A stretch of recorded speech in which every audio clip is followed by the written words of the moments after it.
नमस्कार। उपस्थित हैं लेट जिहाद, 2 मिनट के लेट जिहाद के बाद हमारे साथ जुड़ चुके हैं अनुपम मिश्रा सर। जब तक मैं इंट्रो दे दूं।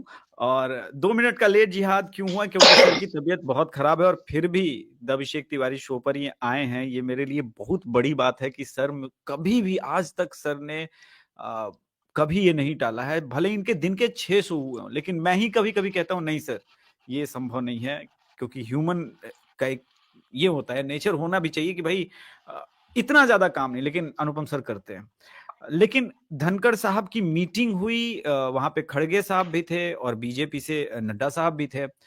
सबको एक प्लेटफॉर्म पर लाने की बात तो हो रही है कि भाई अब कुछ न्यायपालिका में कुछ चेंज किया जाए क्या, एनजेएसी का कुछ हो सकता है क्या। पिछली बार 16 राज्यों ने एक्सेप्ट भी कर लिया था, लेकिन सर चूंकि उस पूरे प्रोसेस में ये जो सब कुछ चल रहा है ना, सर ने बहुत करीब से देखा। इसलिए मैं सोच भी रहा था कि अनुपम सर को बुलाया जाए और हम आपके सामने वो बात करें कि ठीक है, क्या नरेंद्र मोदी बदलाव करने का 2015 में उन्होंने जो प्रयास किया था, आप दोबारा 2025 में सोच सकते हैं क्या, या कितना मुश्किल है इस पूरे जो जाल है, ये जो नेट है, ये जो वेब है, इससे निकलना कितना मुश्किल है। तो हिम्मत ना हारिए, बिसारिए ना राम, जो हमारे अनुपम सर का एक पेट है, संवाद है, उसी से शुरू करता हूं। सर प्रणाम, नमस्कार, जय श्री राम सर। नमस्ते अभिषेक। सर तमिलनाडु के जज को बुला लीजिए, कर्नाटका को बुला लीजिए, मध्य प्रदेश से हैं तो कॉलेजियम से ही, कैसे निष्पक्ष जांच हो। और जिस प्रकार के पिछले 1-2 वर्षों में जजमेंट आए हैं, उसके बाद इस देश की जनता का विश्वास, उस जो कहते हैं कि चौथे पिलर में से एक बड़ा मजबूत स्तंभ है न्यायपालिका, उस न्यायपालिका पे सर विश्वास बने तो कैसे बने। भाई देखिए, ऐसा है कि एक बार जस्टिस जीएस वर्मा ने ये बात कहा था। वो भी चीफ जस्टिस ऑफ इंडिया बने थे। तो उन्होंने एक बात कही थी कि no system is better than the time in which it operates. यानी कोई भी व्यवस्था अपने समकालीन समाज से बेहतर नहीं हो सकती। मतलब थोड़ा दिक्कत वाली बात है ये कि साहब, आ, कोई भी व्यवस्था, जैसे जुडिशरी ले लीजिए, पॉलिटिक्स ले लीजिए, पुलिस ले लीजिए, ब्यूरोक्रेसी ले लीजिए, मीडिया ले लीजिए, कुछ ले लीजिए, भाई इसमें लोग आएंगे कहाँ से? इसी समाज से तो आएंगे ना अभिषेक। और अगर इस बिल्कुल। समाज में ही, अगर कुएं में ही भांग पड़ी है, तो फिर आप समझिए कि मतलब कोई भी व्यवस्था, उसमें उसी तरह के लोग आएंगे, आपको अलग किस्म के लोग नहीं आएंगे। तो ऐसे में ये सोचना कि जजेस भगवान है, ये अपने आप में एक फॉलिसी है। अब दिक्कत क्या है कि हम भी जानते हैं भगवान नहीं है, वो भी जानते हैं भगवान नहीं, लेकिन कहा उनको माई लॉर्ड ही जाता है। माई लॉर्ड यानी मेरे भगवान। कई बार बार एसोसिएशन ने इसको प्रस्ताव पारित किया कि साहब अब इनको सर कहेंगे। ब्रिटेन में देखिए, अमेरिका में देखिए, कहीं माई लॉर्ड नहीं कहते, जज कहते हैं, सर कहते हैं। ये हुआ कि साहब, लेकिन उसमें मुझे याद है एक चीफ जस्टिस ऑफ इंडिया ने कहा था कि साहब माय लॉर्ड तो हमारे खून में जाके जा चुका है, अब हमको सिर्फ माय लॉर्ड ही सुनने की आदत है। तो द पॉइंट इज कि जजेस से ये अपेक्षा करना कि वो भगवान है, संभव है। तो अगर एक ब्यूरोक्रेट गड़बड़ी कर सकता है, अगर एक पॉलिटिशियन गड़बड़ी कर सकता है, एक पुलिस वाला गड़बड़ी कर सकता है, एक मीडिया वाला गड़बड़ी कर सकता है, तो एक जज क्यों नहीं कर सकता? अगर उसके अंदर बेईमानी आ सकती है तो वो उसके अंदर क्यों नहीं आ सकती? पहली बात। दूसरी बात, हमारे जुडिशरी में बहुत ढेर सारे लैटिन फ्रेजेस हैं। तो उसमें एक लैटिन फ्रेज ये कहता है कि no one can be a जज इन हिज ओन केस और इन हिज ओन कॉज। यानी आप अपने ही मामले में जज नहीं हो सकते। हम्म। अगर आप ही पे आरोप है और आप ही जज हैं तो कैसे होगा बताइए?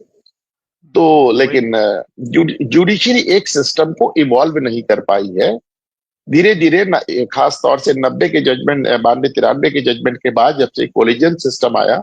देखिए, मैं कोलिजन सिस्टम को बुरा नहीं कहता अभिषेक, इसलिए नहीं बुरा कहता क्योंकि अब जो राजनीति का स्तर भारत में आ चुका है, उसमें जिस तरह के पॉलिटिशियन सामने आए हैं, कभी कभी मैं सोचता हूं कि 90 के दशक में अगर लालू यादव जज बना रहे होते तो कैसे जज ओ बना रहे माय होते। गॉड। मुलायम सिंह यादव जज बना रहे होते तो कैसे जज बना रहे होते। तो इसको देखता हूं तो मुझे लगता है कोलिजियम अभी भी बहुत बड़ी रिलीफ है। और मेरे जैसे लोग, मुझे तो साहब जुडिशरी से बहुत राहत मिली है।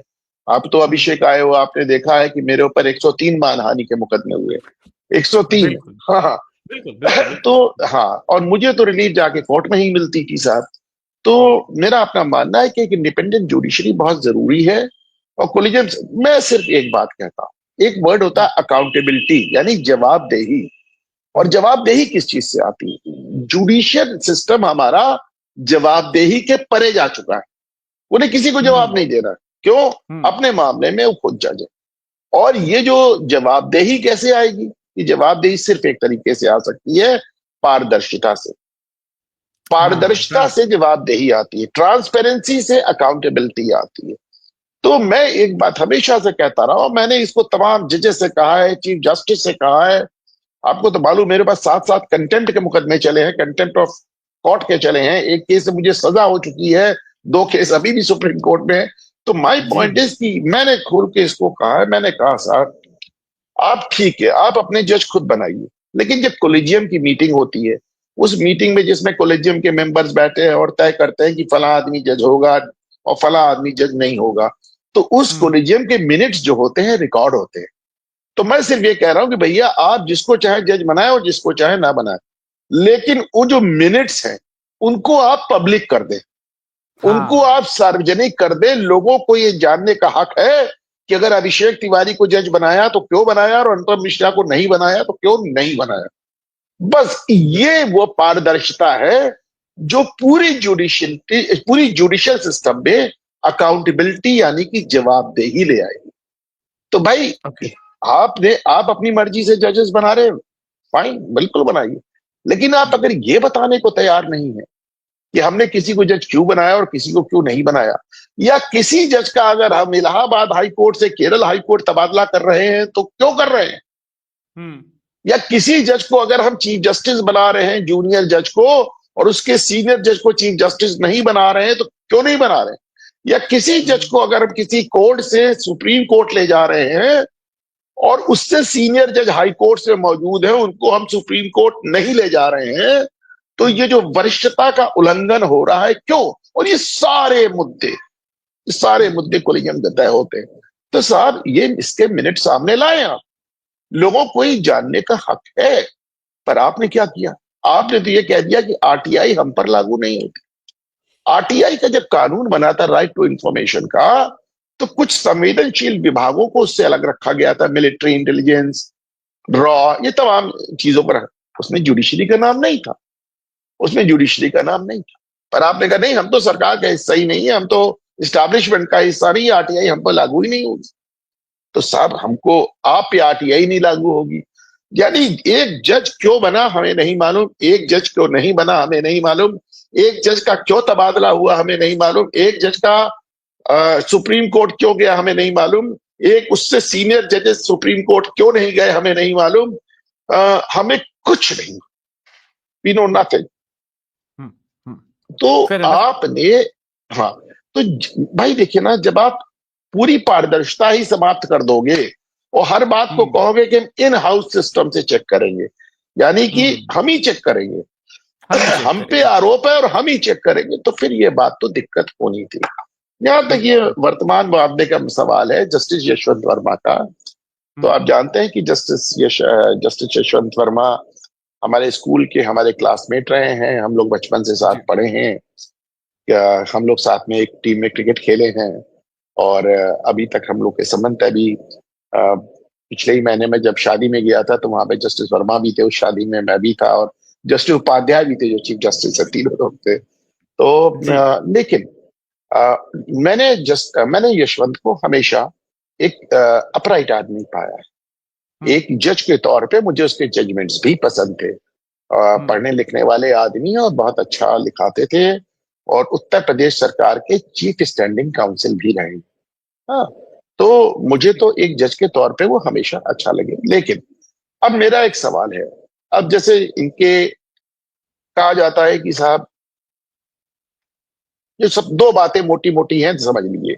एक तरफ आप कह सकते हैं कि एक जज को क्या पड़ी है कि साहब वो 15 करोड़ रुपए बोरों में भर के अपने आउट हाउस में जहां नौकर रहते हैं वहां रखेगा। पर दूसरा भी पहली सवाल है, दूसरा भी सवाल है कि उस जज के बंगले में जहां इतनी जबरदस्त सिक्योरिटी है, 15 करोड़ रुपया आउट हाउस में कोई आदमी कैसे पहुंचा देगा और जज साहब को पता नहीं चलेगा? दोनों ही संभव तरफ ही है, नहीं है, दोनों ही तरफ है। हम कहते हैं कि मेरा ये मानना है कि हो सकता है कि यशवंत इसमें निर्दोष हो सकता है दोषी हो, मुझे नहीं मालूम, and I have no means of knowing, और ना मैं गेस करना चाहता हूं। एक जज के तौर पे मैंने उनके आदेश देखे, मुझे पसंद थे बहरहाल। लेकिन यशवंत जो एक चिट्ठी लिखते हैं चीफ जस्टिस को, उसमें वो लिखते हैं कि जुडिशरी की सबसे बड़ी ताकत उसकी रेपुटेशन है, और मेरी रेपुटेशन जो है वो इरिवर्सिबली डैमेज हो गई, यानी मेरी रेपुटेशन इस हद तक डैमेज हो गई है कि अब वो ठीक नहीं हो सकती। जी। तो भाई यशवंत, आप अपने मुंह से मान रहे हैं कि आपकी जुडिशरी की सबसे बड़ी ताकत उसकी इज्जत है, और वो इज्जत आपकी ऐसी हो गई कि वो ठीक नहीं हो सकती। कल को आप कोई आदेश दोगे, लोग कहेंगे अरे तो वही जज है, ऐसा करके। तो आपके हर आदेश पे एक प्रश्न चिन्ह लग जाएगा। इतना ही नहीं, इलाहाबाद हाईकोर्ट ने एक डिमांड तो ये भी की है कि यशवंत वर्मा के तमाम जो पुराने आदेश है उनको रिव्यू किया जाए, उनको उनको नई कोर्ट में ले जाके उनको रिव्यू किया जाए और देखा जाए कि वो सही थे कि गलत थे। इलाहाबाद हाई कोर्ट ने यह भी कह दिया जहां से वो गए हैं कि साहब आपको किसी हालत में वापस नहीं लेंगे। उन्होंने कह दिया इलाहाबाद हाई कोर्ट क्या कूड़ादान है, और आज से इलाहाबाद हाई कोर्ट में स्ट्राइक होगी, आज से स्ट्राइक शुरू हो गई, और ये इंडेफिनेट स्ट्राइक है। आज से Allahabad high court bar association ने डिक्लेयर किया कि जब तक यशवंत का इलाहाबाद ट्रांसफर कैंसिल नहीं होगा तब तक वो काम नहीं होने देंगे। अच्छा देखिए, जो यशवंत हैं, ये हमारे पुराने जो सीजीआई थे डीवाई चंद्रचूड़ साहब, उनके पसंदीदा जज भी थे।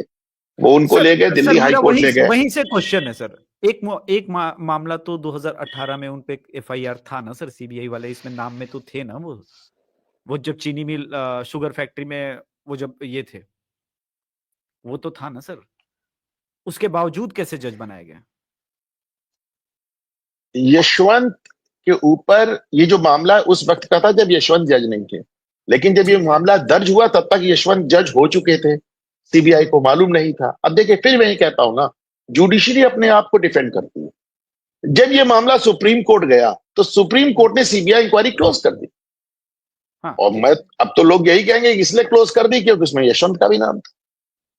बिल्कुल, अब तो क्लोज कर दी। अब मेरा ये मानना है कि भाई जस्टिस यशवंत वर्मा के कोर्ट में बैठने पे अब उनके आदेशों में किसी भी प्रकार का दम नहीं रह जाएगा, और मुझे लगता है कि यशवंत को इंस्टीट्यूशन के ब्रॉडर इंटरेस्ट में, पूरी जुडिशरी के व्यापक हित में इस्तीफा दे देना चाहिए, हर हालत में इस्तीफा देना चाहिए। लेकिन मेरे ख्याल से इस्तीफा ना देने के पीछे उनका एक कारण यह भी होगा कि अगर यशवंत इस्तीफा दे देते हैं तो फिर उनके ऊपर एफआईआर करना, उनकी इंक्वायरी करना, उनके खिलाफ कार्रवाई करना आसान हो जाएगा, क्योंकि अभी तो एक जुडिशियल प्रिविलेज उनको प्राप्त है भाई, क्योंकि सुप्रीम कोर्ट एक आदेश में ये कह चुका है कि किसी भी हाई कोर्ट जज के खिलाफ मुकदमा करने से पहले आपको चीफ जस्टिस ऑफ इंडिया की परमिशन लेनी होगी।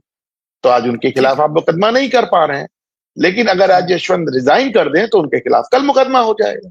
हाँ, तो मुझे लगता है कि यशवंत इसलिए रिजाइन शायद ना करें, परंतु मुझे लगता है कि न्यायपालिका के व्यापक हित में जस्टिस यशवंत वर्मा का इस्तीफा जरूरी है, क्योंकि आप सही हैं ये गलत, ये तो खैर बाद में साबित होगा, लेकिन एक आदमी की वजह से पूरी व्यवस्था पे प्रश्न चिन्ह लग जाए, ये उचित नहीं।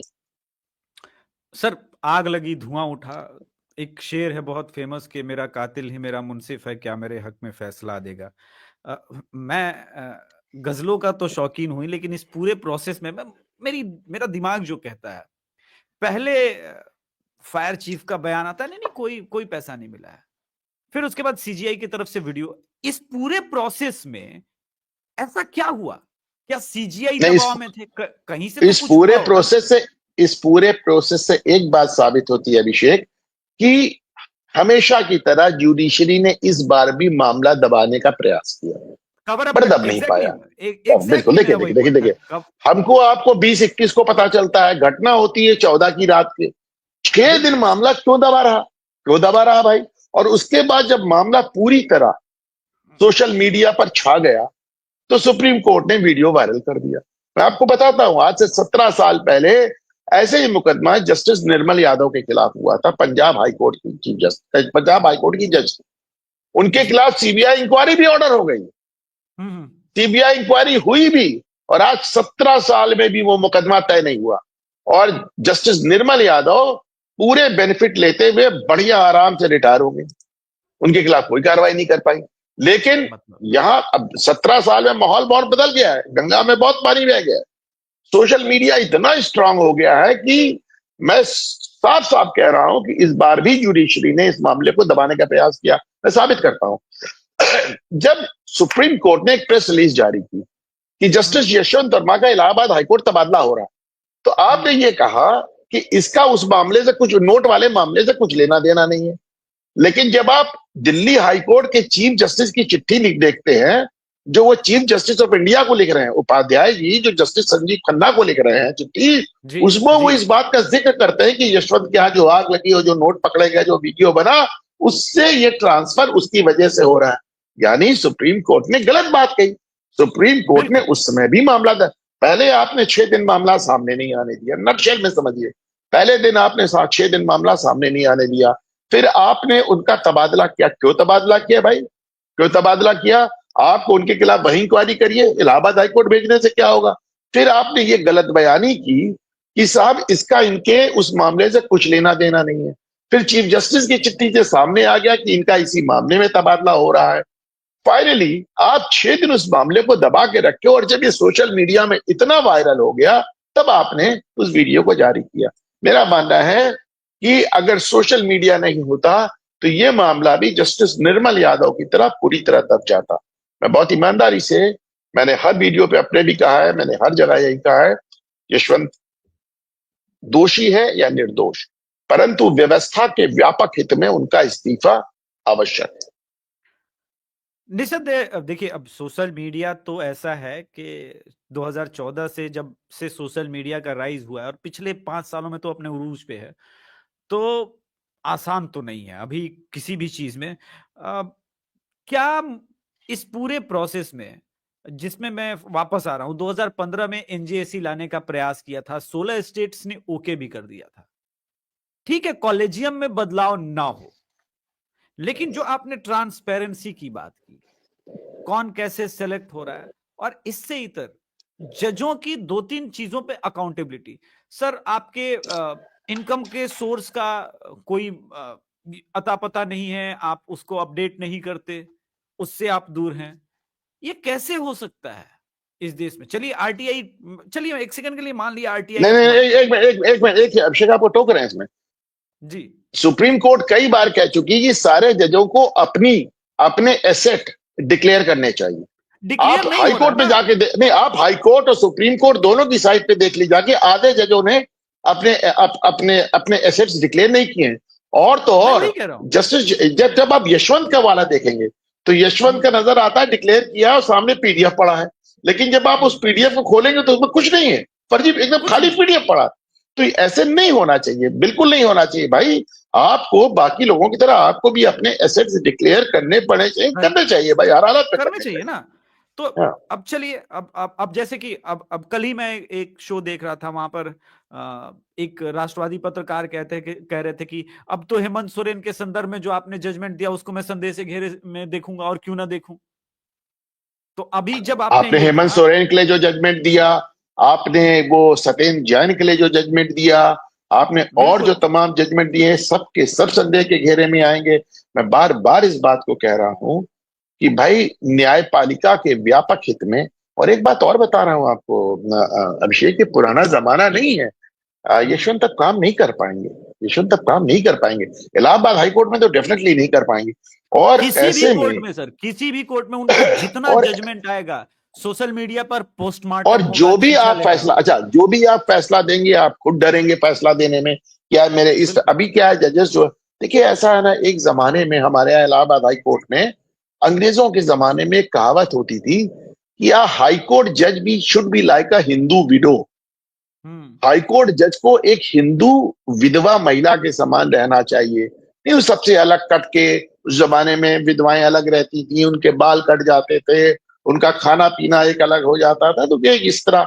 अब वो उस मामले में हम नहीं जाना चाहते कि वो कितना सही कितना गलत था, परंतु कहने का तात्पर्य था कि इलाहाबाद नहीं, किसी भी हाईकोर्ट के जज को जनता से एकदम दूरी बना लेनी चाहिए। हकीकत ये हो जाती थी अभिषेक कि कोई आदमी 10 साल मानिए 8 साल जज रह गया, तो समाज से इस कदर कट जाता था कि जब वो रिटायर होता तो उसके दोस्त यार नहीं बचते थे। तो अब लेकिन धीरे धीरे समाज बदलता चला गया। अब हाईकोर्ट जजेस आपको हर फंक्शन में, पार्टी में, तमाम जगह नजर आने लगे। हाँ, पहले ये सब नजर नहीं आते थे कहीं। तो ये धीरे धीरे माहौल बदलता चला गया। और मेरा अपना मानना है भाई कि जो ये अभी मामला हुआ है, ये कोई पहला मामला नहीं है।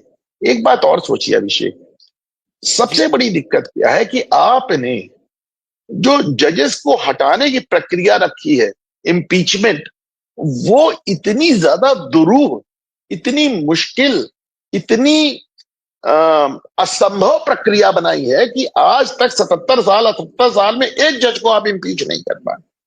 क्या ये माना जाए कि पिछले 8 दशक में भारत में एक जज बेईमान नहीं हुआ, पर आप एक को इम्पीच नहीं कर पाए। आप जो गए देखिए, उन्होंने खुद ही नेताओं इस्तीफा दिया। नेताओं के अब वो जेल जाने के तो उदाहरण मिल जाएंगे, लेकिन जज साहब के नहीं मिल सकते।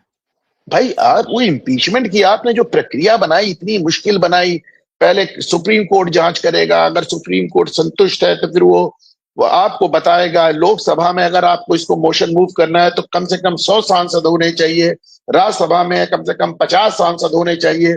इसके बाद भी स्पीकर ऑफ द हाउस तय करेगा ये किसी लायक है या नहीं है। फिर स्पीकर ऑफ द हाउस एक कमेटी बनाएगा, फिर कमेटी में भी 2 सुप्रीम कोर्ट के जज होंगे। फिर कमेटी रिपोर्ट देगी, जब कमेटी रिपोर्ट दोगी फिर इम्पीचमेंट मोशन 2/3 बहुमत से हो ही नहीं सकता, असंभव है। कोई संभव इम्पीच नहीं। हो ही नहीं सकता। तो आपने इनके हटाने की जो प्रक्रिया बनाई है वो इतनी ज्यादा। देखिए, जजेस को कॉन्स्टिट्यूशनल प्रोटेक्शन मिलना चाहिए। एक जज आम तौर पे रोज 200 मुकदमे सुनता है। अगर 200 मुकदमे सुना तो उसमें 100 लोग तो उससे नाराज होंगे ना। 100 खुश होंगे, 100 नाराज होंगे। तो वो बहुत लोगों को नाराज करता है। तो इसलिए उसे कॉन्स्टिट्यूशनल प्रोटेक्शन मिलना चाहिए, पर ऐसा भी कॉन्स्टिट्यूशनल प्रोटेक्शन के नाम पर उनको हटाने की प्रक्रिया असंभव मत बना दीजिए। और आप देखिए कि पहले इस तरह के जजमेंट पर डिबेट नहीं होते थे, जब सोशल मीडिया नहीं था। अभी रिसेंटली इलाहाबाद हाई कोर्ट में एक जजमेंट आया, फिर उसको सुप्रीम कोर्ट ने एंटरटेन नहीं किया। एक नाबालिग बच्ची का उसके अंतरंग वस्त्र को खींचने का प्रयास किया। चूंकि फिजिकल टच नहीं था, तो माय लॉर्ड साहिबा ने कहा कि नहीं, इसको हम रेप नहीं मान सकते या रेप करने का प्रयास नहीं मान सकते। इस जजमेंट को कैसे देखे सर, जहां पर एक तरफ मैं कंप्लीट कर लूं सर, जहां पर एक तरफ सीजीआई बकैती करते हैं और कहते हैं वोकिज्म में कि नहीं नहीं, हम विवाहोत्तर बलात्कार और रेप पर हम चर्चा करेंगे और उस पर हम कानून बनाएंगे, और दूसरी तरफ जहां फोर्सफुली वो अटेम्प्ट किया जा रहा है, क्योंकि फिजिकल टच नहीं है, सिर्फ कपड़े फाड़े गए, उसके इनरवेयर फाड़े गए, तो अब वो अटेम्प्ट नहीं माना जाएगा। फिर ये जो परिभाषाएं हैं कहां ठहरती हैं फिर? और फिर सुप्रीम कोर्ट भी बिल्कुल उसको एंटरटेन नहीं करता। फिर कैसे नहीं देखे कि भाई संदेह के अच्छा, वो बच्ची नाबालिग है, उसके मन मस्तिष्क पर क्या गुजर रहा होगा? वो केस तो आपने देखिए देखा होगा ऐसा, सर। बिल्कुल देखा है, यही इलाहाबाद हाईकोर्ट का केस है भाई। जी। अच्छा देखिए, इसमें भी समझ लिए बहुत ढेर सारे हमारे लॉ में टेक्निकलिटीज हैं जिनको अभी तक चेंज नहीं किया गया। लेकिन जिस आदेश का आप जिक्र कर रहे हैं, किसी भी हाई कोर्ट जज को या किसी भी लोअर कोर्ट के जज को या हाई कोर्ट जज को या सुप्रीम कोर्ट जज को इतना संवेदनशील होना चाहिए कि आप जो आदेश दे रहे हैं उसकी शब्दावली क्या है। वो जजमेंट अपने आप में मैंने देखा, वो जजमेंट इस तरह का टेक्निकल ग्राउंड पे गलत नहीं है, लेकिन उसकी शब्दावली इतनी खराब है कि आज देखिए उसको लेकर पूरी न्यायपालिका पे प्रश्न चिन्ह लग गया। जो अभी आप बता रहे हैं कि किसी लड़की के स्तन पकड़ना या उसकी शलवार का नारा तोड़ देना, वो भी एक नाबालिग लड़की, उसको आप कह रहे हैं कि रेप तो नहीं है, अटेम्प्ट टू रेप भी नहीं है। तो अच्छा, आप देखें, एकदम हाहाकार मचा हुआ है और संबंधित जज भी परेशान है कि भाई ये क्या कर दिया मैंने। तो ये अच्छा, ये गलतियां होती रहेंगी, अभी हो रही हैं, आगे भी होंगी, ये मत सोचे नहीं होंगी। मेरा मानना सिर्फ ये है कि जजेस को भगवान बनाना समझना खत्म कीजिए, उनको पारदर्शी उसमें लाइए, एक ढांचे में लाइए जहां पारदर्शिता हो, जहां पे उनको हटाना आसान नहीं हो पर असंभव भी नहीं। बहुत बढ़िया, ठीक। अनुपम सर, आपका, चूंकि आज मेरा तबीयत खराब है, लेकिन फिर भी एक क्वेश्चन रह गया है आपसे। सौगाते मोदी पर सर आपको नहीं सुनूंगा ना, नींद नहीं आएगी मुझे। बिहार इलेक्शन है, आप जानते हैं कि हरियाणा चुनाव क्यों जीते, महाराष्ट्र चुनाव क्यों जीते, और 2024 के चुनाव में 240 पर फिर क्यों आए। फिर भी ये कौन लोग हैं जो मोदी जी को मतलब प्रसन्न करने के लिए इस प्रकार की योजनाएं लेके आते हैं, सौगाते मोदी के बिहार में चुनाव से पहले इतना बड़ा हम काम करेंगे, इतने मुसलमानों को हम सौगाते मोदी देंगे और इससे हमको वोट मिल जाएगा। ये इतना कोई कैसे कंफ्यूज हो सकता है, मैं ये समझना चाहता हूं सर। अभिषेक, मैंने घूमता आईना पे अभी आपके यहाँ आने के जस्ट पहले 15 मिनट का एक शो किया इसी सौगाते मोदी पे। जी जी। करीब 150 करोड़ रुपया सरकार खर्च कर रही है और 32 लाख लोगों को ये सब ईद के मौके में ईदी जा रही है। देखिए, बात को समझें। मोदी ने जब टोपी नहीं पहनी थी चुनाव के पहले, 2014 के पहले, तो लोगों ने समझ लिया कि साहब उनको एक हिंदू हृदय सम्राट मिल गया। मोदी जी ने बहुत काम अच्छे किए हैं, मोदी जी ने तमाम काम ऐसे भी किए हैं जो उनके सपोर्टर्स यकीन नहीं कर रहे हैं। मोदी ने बिल्कुल। अगर टोपी नहीं पहनी, मोदी ने इफ्तार पार्टी बंद कर दी, पर मोदी ने अजमेर पे चादर भी भेजना जारी रखा, चादर भी भेजना जारी रखा।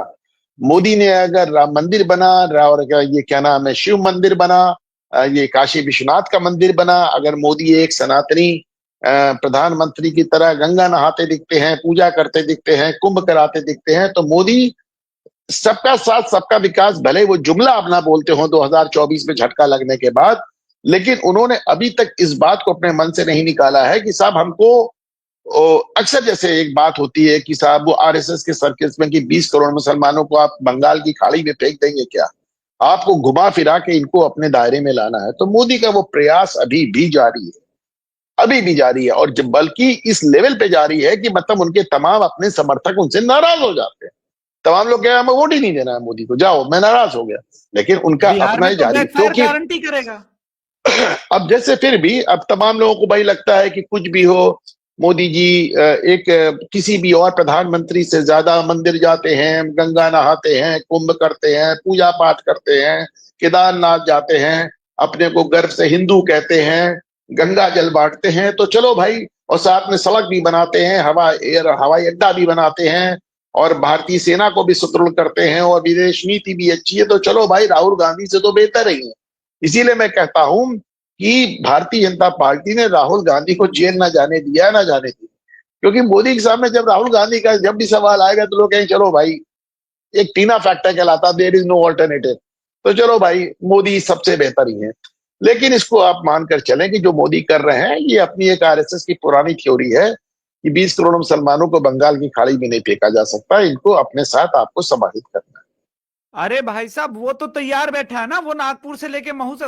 ये कन्फ्रंटेशन तो ठीक वैसे ही शुरू हो रहा है जैसे 100 साल पहले 1927 में दंगे हो रहे थे, 26 में दंगे हो रहे थे, भाई 1925 में देखिए, एक दंगे हो मोटी रहे सी थे। बात समझ लीजिए, आरएसएस जमाने से कहता रहा है कि इस ज्योग्राफिकल भारत में रहने वाला हर आदमी हिंदू है। आप उनको सबको हिंदू बना, वो हिंदू बनने को तैयार नहीं है, वो हिंदू बनने को तैयार नहीं है। डॉक्टर अंबेडकर से मुझे तमाम ना इत्तेफाकी है, मैं उनकी तमाम बातों से सहमत नहीं हूं, लेकिन दो तीन बातें तो उन्होंने गजब की कही। जैसे उन्होंने कहा आर्य कहीं से नहीं आए थे, आर्य चोरी बकवास है, सब यहीं के लोग हैं। जैसे उन्होंने कहा मोपला में कोई दंगा नहीं हुआ था, मोपला में नरसंहार हुआ था। जैसे उन्होंने बिल्कुल। कहा कि पाकिस्तान पाकिस्तान बनने पे सारे मुसलमानों को पाकिस्तान भेज दिया जाना चाहिए, वरना ये भविष्य में बहुत बड़ा बवाल होगा, हो भी रहा है। जैसे उन्होंने कहा कि मुसलमानों में अगर आप सही में इस्लाम को फॉलो करते हैं तो आप किसी देश के भक्त हो ही नहीं सकते, आपके अंदर राष्ट्रभक्ति आ ही नहीं सकती। तो आपके बिल्कुल। कहने से वो अपने आप को हिंदू थोड़ी ही मान लेंगे। तो ये आरएसएस की एक पॉलिसी है, एक आरएसएस की सोच है जिससे मैं सहमत नहीं हूँ।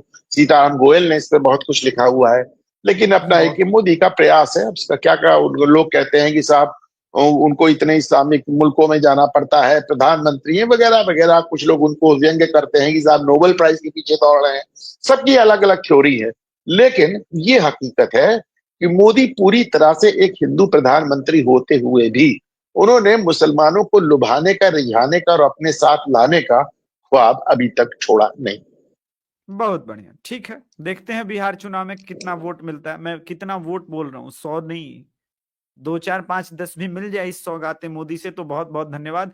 लेकिन इसका एक इम्पैक्ट मैं आज नहीं, आपका बता मतलब के जा रहा हूँ। आप शायद कहना चाह रहे हैं कि कितना मुस्लिम वोट मिलता है। हाँ बिल्कुल बिल्कुल बिल्कुल, हाँ। कितना मुस्लिम वोट है। लेकिन एक बात और मैं कह रहा हूं, मुसलमान का हो सकता है 10-15 वोट इनको मिल जाए, लेकिन हिंदुओं का अगर 2% मत कम हो जाएगा बिहार में तो इनकी सरकार नहीं बनेगी। और इस बात की पूरी संभावनाएं हैं जो प्रशांत किशोर कर रहा है, और ये जो सौगाते मोदी जब चलेगा तो एक सेगमेंट जो बहुत भयंकर रूप से हिंदू हुआ है यार एक दिक्कत ये वो भी तो आ जात, रही है ना अभिषेक, कि इन्होंने वो सौगातें मोदी से नाराज होकर आदमी कहाँ जाए। कई बार लोग कहते हैं भाई मोदी कम से कम रोजा इफ्तार बंद कर दिए, मोदी कम नहीं से नहीं कम नहीं लेकिन नहीं उन्हें करे। उधर तो प्रशांत किशोर तो रोजा इफ्तार भी कर रहे हैं, तेजस्वी रोजा इफ्तार। ये आदमी सोचता है, बाकी उनका जो कट्टर समर्थक है मोदी को लगता है कि सबको आप अपने साथ ला के योगी का देखिए तरीका अलग है। योगी ने क्या कहा, उसने कहा मैंने किसी मजहब का विरोध नहीं किया, लेकिन मैं किसी भी मजहब को तुष्टीकरण भी नहीं करूंगा। बड़ी सरप्राइजिंग बात यह है, बड़ी एक समस्या सरप्राइजिंग बताऊं बात यह सर, है कि यह बात पहले भाजपा कहती थी कि साहब एक समस्या, सबका साथ लेंगे, तुष्टीकरण किसी का नहीं करेंगे। हाँ। नहीं सर एक समस्या बताऊं, मोदी जी अपने राइज पर 2019 में गए, इसमें कोई संदेह नहीं है। लेकिन इसके बाद योगी जी का राइज शुरू हो गया पूरे देश में। और अब जो योगी जी ने स्टैंडर्ड सेट कर दिया ना, जैसे ही रेखा गुप्ता कहती है कि रमजान में राम है और दीपावली में अली, आप बैशिंग देखिए सर खुद भाजपा वालों से। जैसे ही सम्राट चौधरी और चिराग पासवान ये इफ्तार करते हैं, यहां भी बीजेपी के ही हैं, डिप्टी सीएम है सम्राट चौधरी, आप बैशिंग देखिए सर। तो एक है प्रॉब्लम, क्या है ये, बीजेपी अभी कंफ्यूज है, समझ नहीं पा रही है योगी जी के इस राइज को अगर, और योगी जी के प्रति इस देश के लोगों के मन में जो एक भाव है उसको लोगों ने, अगर बीजेपी के टॉप नॉच लीडरशिप ने नहीं समझा तो बीजेपी की टॉप नॉच लीडरशिप को इस देश की जनता त्यागने में समय नहीं लगाएगी। क्योंकि योगी जी अब उस जगह पर पहुंच रहे हैं ना जहां पर वो अनमैच्ड है, अनपैरेलल है, कोई तुलना ही नहीं है सर। उसका क्या करेंगे सर? गलत बोल रहा हूं तो आप मुझे टोक दीजिए, मैं छोटा हूं आपसे। ये एक बड़ा मुद्दा है अभिषेक, हम लोग प्रोग्राम के एंड में आ रहे हैं, इसको कहीं और उठाएंगे। अभी कुल मिलाकर मोदी को भारत की जनता एक टीना फैक्टर से मानती है कि भाई चलो सौगाते मोदी भेज दिया, चादर भेज दिया, लेकिन इफ्तार नहीं किया, टोपी नहीं लगाया, गंगा नहा लिया, कुंभ कर लिया, काशी चले गए, केदारनाथ चले गए, अयोध्या चले गए, तो उनको लगता है कि साहब राहुल गांधी को देखते हुए तो अच्छे ही हैं, तेजस्वी को देखते अच्छे हैं, अखिलेश को देखते अच्छे हैं, स्टालिन को देखते अच्छे हैं, तो ऐसे करके चल रहा है। और ठीक है ठीक है, कहीं ना कहीं शायद भाजपा को भी इस बात का अंदाज है कि बाकी सारा विपक्ष इस कदर एंटी हिंदू हो चुका है अभिषेक, कि हाँ उनको लगता है कि मोदी में यही कमी है कि थोड़ा मुसलमानों को रिझा रहे, कम से कम एंटी हिंदू तो नहीं है, प्रो हिंदू है। और बाकी विपक्ष पूरी तरह एंटी हिंदू हो चुका है, तो आदमी जाए तो जाए। ठीक, जाए तो जाए कहां, समझेगा कौन यहाँ दर्द दिल की जुबान। ठीक है भाई, another of topic, did Rahul meeting with leftist student union and he is planning same thing like Bangladesh and the same time news 3 all three Gandhis are going out of country, what planning Rahul is doing now?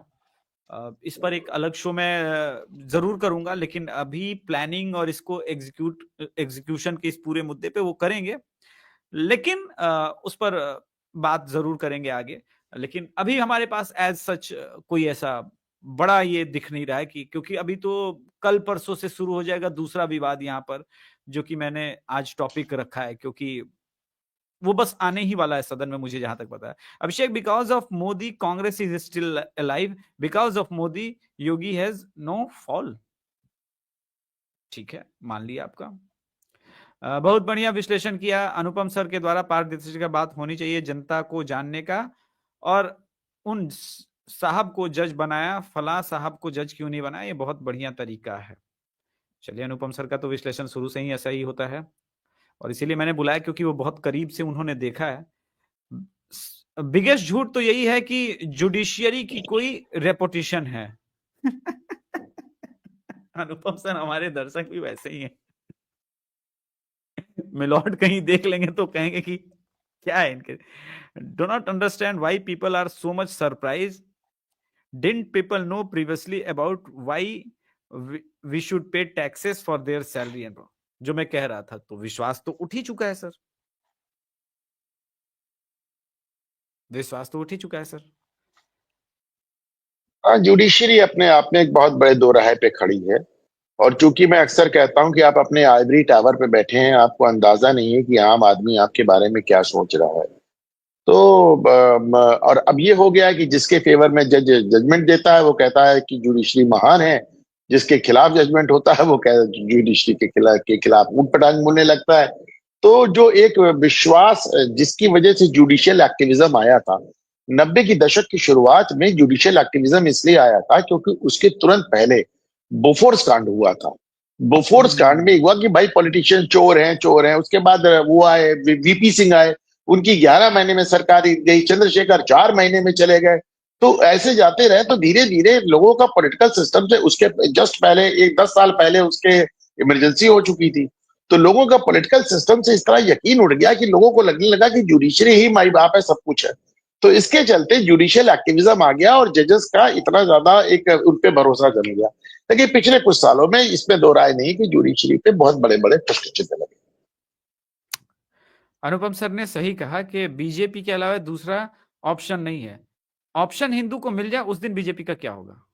इतना जल्दी आसान, देखिए वही बात है ना, फिर BJP भी तो वो गेम खेलेगी ना। लोग कहेंगे कि ये इसकी बी पार्टी है, इसकी सी पार्टी है, वो भी तो होना है। इतना आसान नहीं होता कि कोई पॉलिटिकल पार्टी आप बीजेपी को स्वयं 1980 से 2014 तक टाइम लग गया यहां तक पहुंचने में, तो इतना आसान तो नहीं होगा। सर आप शो में आए अपनी तबीयत खराब होने के बावजूद, उसके लिए सर पहले तो बहुत बहुत आभार सर, प्रणाम सर। और दर्शकों से थैंक यू निवेदन है, Abhishek. Please do subscribe. Abhishek Tiwari show को सपोर्ट कीजिए, समर्थन कीजिए, अभिषेक तिवारी शो को सब्सक्राइब कीजिए। लेकिन उसके अलावा घूमता आईना को भी सब्सक्राइब कीजिए। इसके पहले मैं जाता, एक और क्वेश्चन आ गया, कम से कम सरकारी खर्चे से तो सौगात नहीं गई। हाँ ठीक है, सरकारी खर्चे से सौगात नहीं गई, बीजेपी के खर्चे से ही जा रही, ये बात ठीक है। एक काम कीजिएगा सर, पहुंचाइएगा मेरी बात की। अभिषेक तिवारी कहना चाह रहा है कि अगली बार जो बिहार में दीपावली हो ना सर, सौगाते हिंदू के लिए, दीपावली के लिए मेरी बच्ची के लिए 100 रुपए का कम से कम फुलझड़ी, एक फ्रॉक भेज दें। और ऐसे करके कम से कम मेरी बच्ची को ना भेजें, गरीब हिंदू को, एकदम जिनके पास कुछ नहीं है, 50 लाख हिंदुओं को सौगाते दिवाली करें, फिर मैं देखूंगा। एक तो मेरी ये भी समझ में नहीं है अभिषेक ना कि 32 लाख मुसलमान आपने कैसे चुना। यहाँ तो माना जाता है, हाँ माना जाता है कि 20 करोड़ मुसलमान गरीब है, 32 लाख मुसलमान किस हिसाब से चुना जा रहा है। लगता है कि आरएसएस माइनॉरिटी मोर्चा के हैं। हाँ, मुझे भी लगता है कि वो तमाम लोग जिनके माइनॉरिटी मोर्चे से जुड़े हुए हैं, तो वही आपस में बांट रहे हैं। एक पुरानी कहावत है, अंधा बांटे देवड़ी फिर खुद को दे। चलिए, ये भी ठीक है। धन्यवाद सर, प्रणाम सर, नमस्कार सर, जय श्री राम। जय श्री